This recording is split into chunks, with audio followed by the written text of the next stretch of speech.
simply the way, you know, Jim Jones dresses, right? It's more in line with how you see these kids dress. You know, Nas is, you know, he acts his age. His music represents his age. He dresses like a venture capitalist. I mean, he does. Perfect. We gotta tell the people out there if they checking us out on the YouTube, or if they, you know what I mean, even if they listening on the podcast, go check us out on the YouTube. Make sure you hop in the comments. Make sure you leave a like, and make sure you hit the notification buttons. And you could be showcased on a future episode when we showcasing some comments. And I wanted to bring up these comments right about now before we go to our next segment, because they are specifically talking about the Jim Jones Nas beef of it all, right? Okay. This was on a video that we put up on our Perfect Talk podcast channel by Babe Price. He said, Nas doesn't care about going viral. He's a grown man making business moves. And then put the shrugging emojis. Imagine being 50 plus talking about going viral. And, and then had the kind of the people's eyebrow emoji. Is Jim Jones over 50? He's not over 50. I was gonna say, but he's in his 40s. They're close enough. Yeah, they did. Then somebody, Daddy Joseph wrote, this guy, he is sick, referring to Jim Jones. Just is this AI? Is this AI? Steven Robinson, YE1QQ wrote, Jim, chill out, Nas, one of the greatest. And that's going to bring us to our next segment here on the Perfect Talk podcast spec. It's actually called Put Some Respect on My Name. My name, come up, respect. Yeah. Let's go. Stop playing with my name.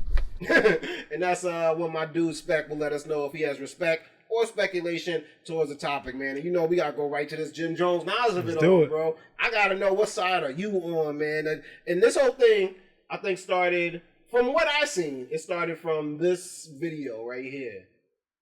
3 influential people regarding dressing.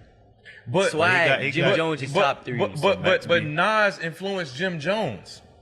Cap, Chrome Hearts, and the BB Simons belts and all that. Jim Jones is like top 3. So where you put Max B? Nobody was wearing Ed Hardy. Nobody was wearing True Religion. Nobody was wearing Chrome Hearts. All that was white biker stuff.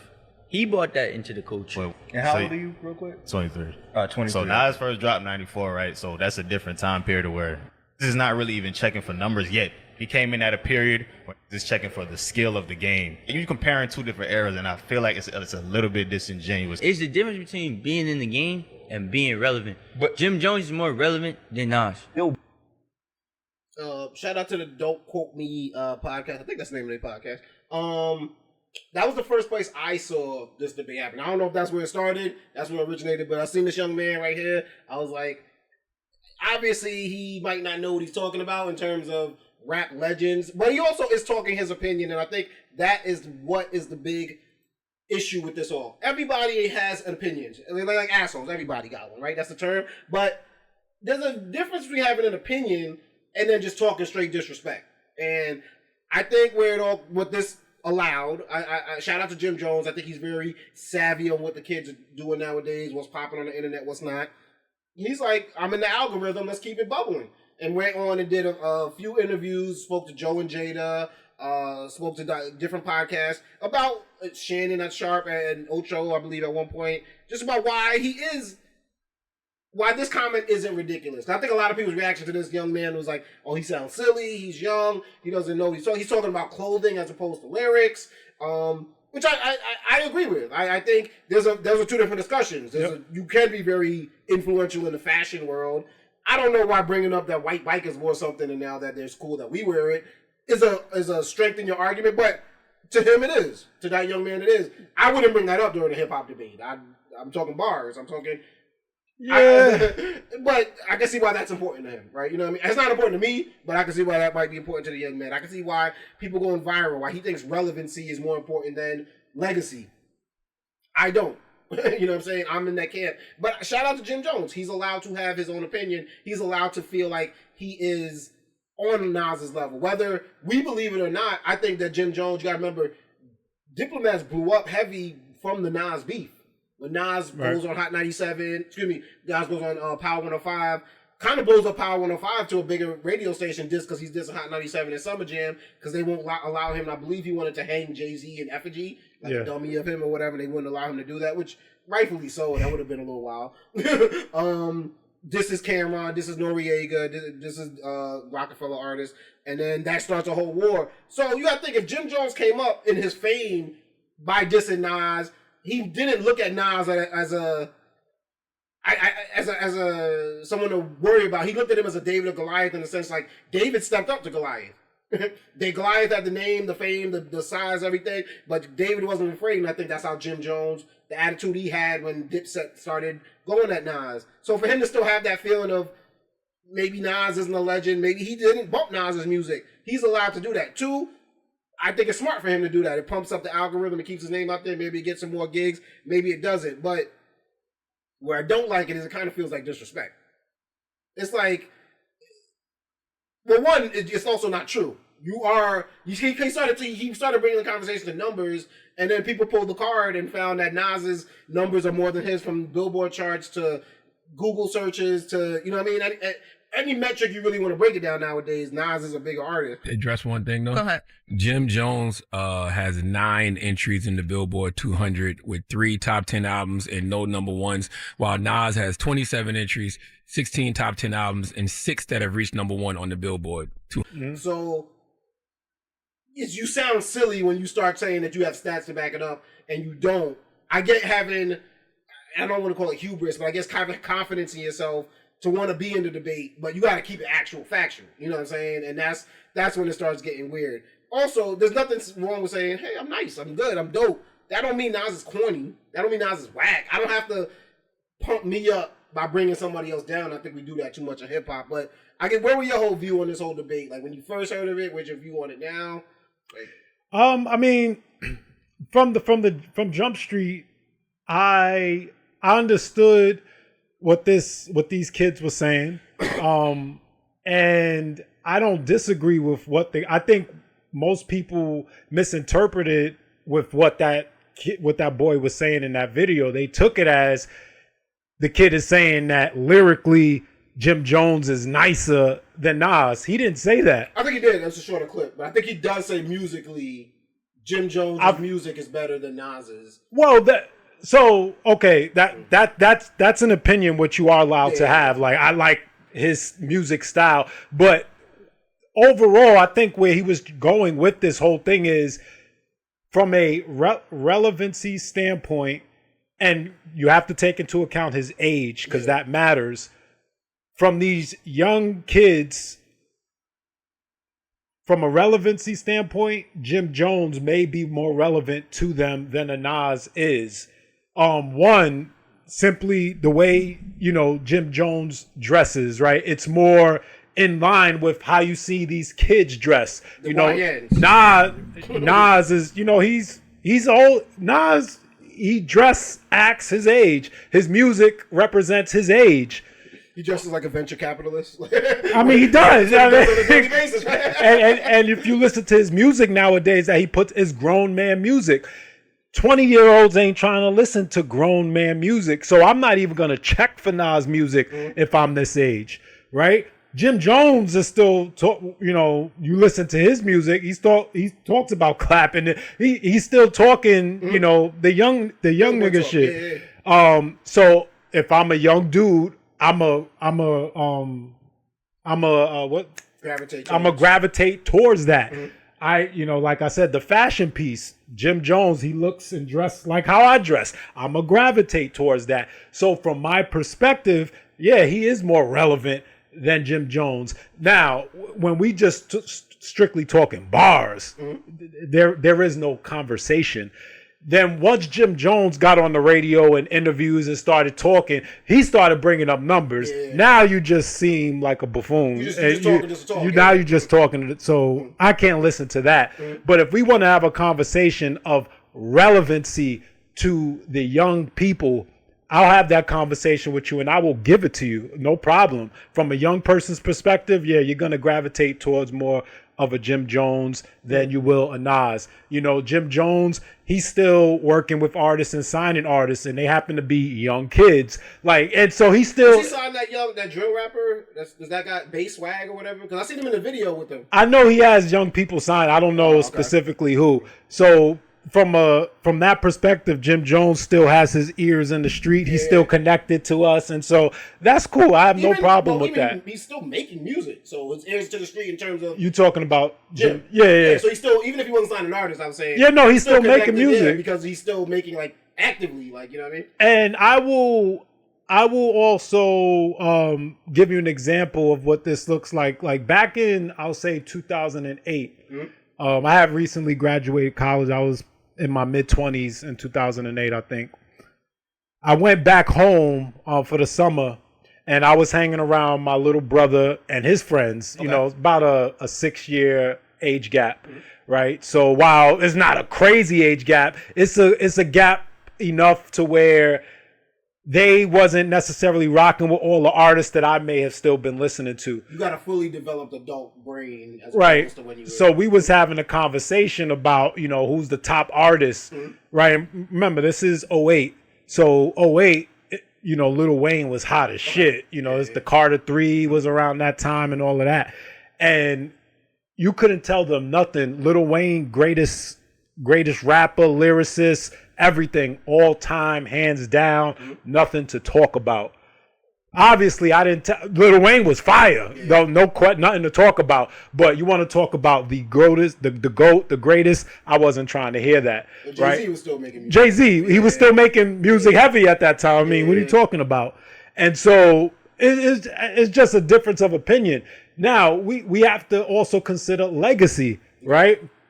At that time, Lil Wayne, I mean, he had several albums out at that time. So did Jay-Z. But if you would ask me, there's still no question Jay-Z was still a GOAT at that time.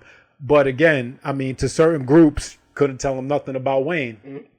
And so I say all of that just to say, you know, same thing when we talk about basketball. Who's the GOAT? You have different eras. Yeah. And so... Well, the point, actually, there's a good correlation with basketball and hip-hop. Basketball has been around since, the 50s or whatever. The NBA. I'll say the NBA. But the NBA wasn't the NBA we know now until 80s, 90s. David Stern gets in there, cleans up a lot of the drug use, a lot of the nonsense and stuff that they have going on, the violence and whatever the case may be. So, NBA is relatively young. Hip-hop, 80s. Still relatively young. We're looking at, 50 years. Just hit. So, yeah, and I think we'll take it back to that from the 80s to about, let's say, 2005 era, right?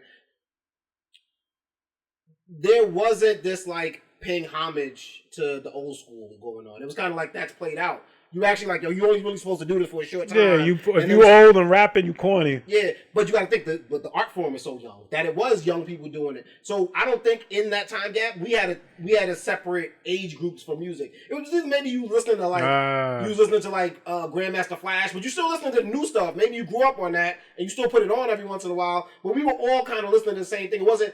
This music's made for the older 40 group, but this music's made for the 20 to 25 range. We didn't have that much of a range in terms of, it was really we're all listening to the same thing, and this is all kind of having young boy style. After, you kind of sound silly trying to say some of the same things after a certain age, because we know you're not doing that. Right. Whereas hip-hop's different now. Now you can make an entire album about buying art, investing in real estate, investing in startups, things like that nature, and not be corny. Right. You know what I'm saying? So I'm not even gonna try to steal this point because Jadakiss said this on his podcast, Joe and Jada, that we as hip hop don't like to pay homage to the old school. We should be giving them more, and because we feel like we're in competition with them. We gotta nah, that's played out. We gotta kind of belittle them. Mm-hmm. And at a point when hip hop was so young, it made sense. Maybe the same dudes that was trying to keep you out the game is old now. You want to get your get back. He kept you out. He wasn't trying to sign you. He was hating on you because you was coming up. Maybe y'all really did have a but at this point, right. You know what I'm saying? It's we should be giving props to the ones that came before us. The NBA players now get the big contracts now because of the contracts that they had to get back in the day. You can't compare the two, you know what I'm saying? But you can't have one without the other. Right. So we don't need Charles Barkley hating on Ant-Man, but we also don't need Ant-Man hating on Charles Barkley. We don't need Nas hating on I want to say Ice Spice, because it just sounds crazy. It's why you even care about if she's popping or not? That sounds wild. So it's just we have to do this thing now where we're realizing this is an evolving art form. And guess what? It's another thing we gotta do. I can have a favorite rapper without having to shit on your favorite rapper. We gotta grow out of that as an art form.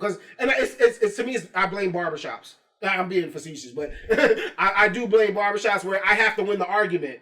So as opposed to like listening to your argument and be like, yeah, you got some good points, I gotta find ways to shit on the rapper that you like now, just to make my rapper seem better. Like, oh no, here's why Wayne is corny. He used to kiss baby, and that it ain't got nothing to do with music. But it's like, how am I gonna win this argument now? And now I think that might be because of hip hop, because of the battle form, the battle things of hip hop. But I think now we have to evolve and know everything isn't a battle. Right. It could be a battle between Nas and Jim Jones. Right? Jim Jones was putting the bait out there for Nas to walk into this. You haven't even heard? I haven't heard I'm that. not responding to So, this dumb for shit. what? Like, yeah, because I'm just going to give Jim another 2 weeks of relevancy. We all know what it is at the end of the day, so... He's given, actually, Jim more... his argument, it kind of seems more relevant by Nas answering it, as opposed to it seeming... I'm not even going to give that any respect. I hope Nas doesn't respond. Yeah, I'm not justifying that with a response. And we see and learn from that. Right? Mm-hmm. You don't need to respond to everything. The truth is known by who it needs to be known by. Yeah. I mean, or just you drop another project. You got a bar in there. I'll give you a bar. I just seen a commercial this week about that. The new, I think a new casino or something's being built in Queens. Okay, is Nas part of that? And Nas was the face of the commercial. Really? And so. I seen the advertisement online, and then there was a comment like Nas responding to Jim Jones. That's a perfect response, though. Yeah, Nas is on the Slick Rick album. He was doing a one-on-one, Nas is like, you're not gonna like get me into nonsense, and that's what a lot of people get distracted by. Like, oh, who said my name? In what context? And I think we do need to learn everything. Don't need a response, man.